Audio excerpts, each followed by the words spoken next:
How do you turn this unbalanced three column row into something like this?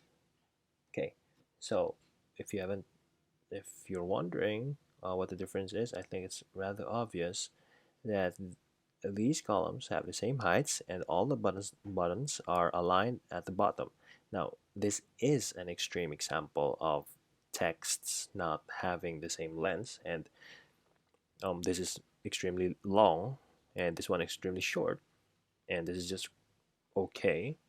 But I want to point out that this is a common design issue when you have columns beside each other and they have different lengths of texts.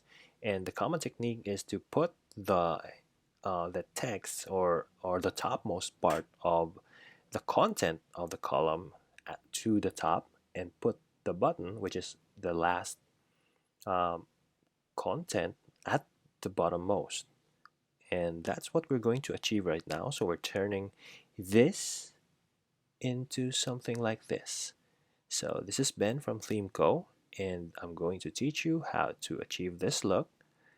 And the theme I'm using is X, but you can use it with Pro as well. And the version I'm using is 6.5.5. And definitely you will be able to use the same, you will be able to accomplish the same thing uh, using newer versions. So let's get started.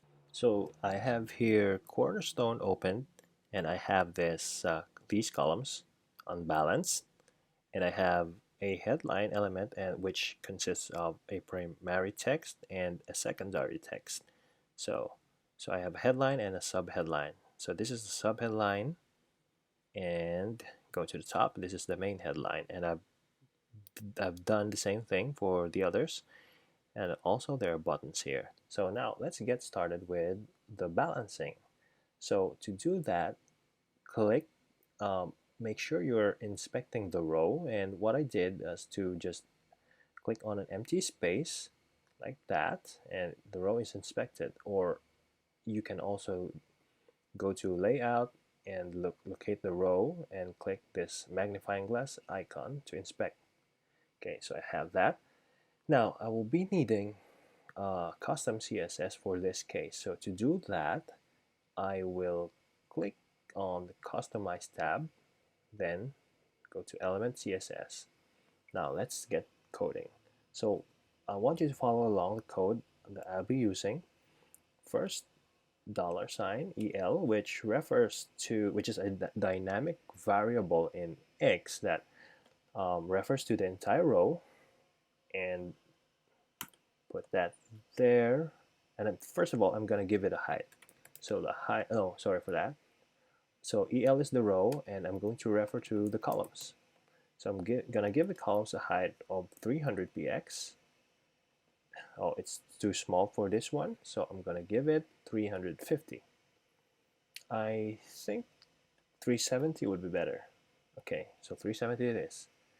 Now I'm going to add flex. So the code is to use display flex. And I'm not going to go in depth here about flex. There are resources, and I'm going to attach a link on this video that talks about flex. But so for now, just rest assured that flex works. So just enter display flex. Then we need to change the use flex direction to column.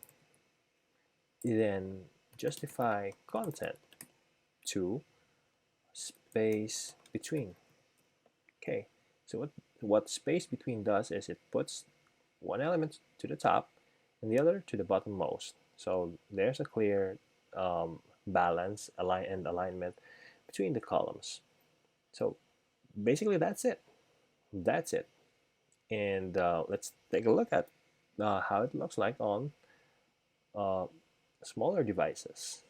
Okay, so smaller devices, it's okay, but I don't think I need this kind of jump or height on smaller devices. Okay, so let's add something to our code. So on this is a 7686K 7767. Oops, I'm going to add media max width 77px, and I'm going to refer again to columns. And first of all, I'm going to I think we can minimize. One solution is to lessen the height to, let's say, 300. Okay, that would even be better, but you know what? Let's just remove the flex then. Display, change it to block. So there you have it, and you can add, yeah, we will make the heights a little bit smaller then. Make 300 perhaps, 300, or maybe just automatic, depending on the height. And this is on smaller devices because for me, my personal preference, I don't want to retain that height that we've set earlier. And I'm going to also add a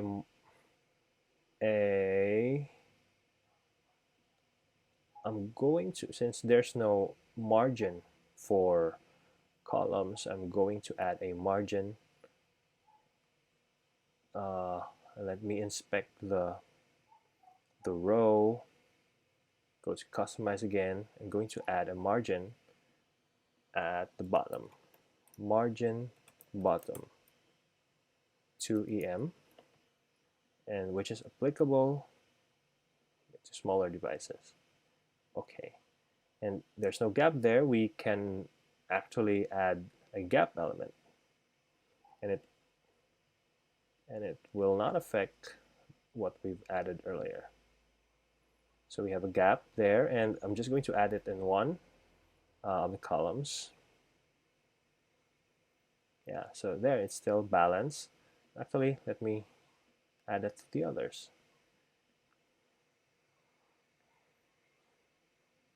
Okay,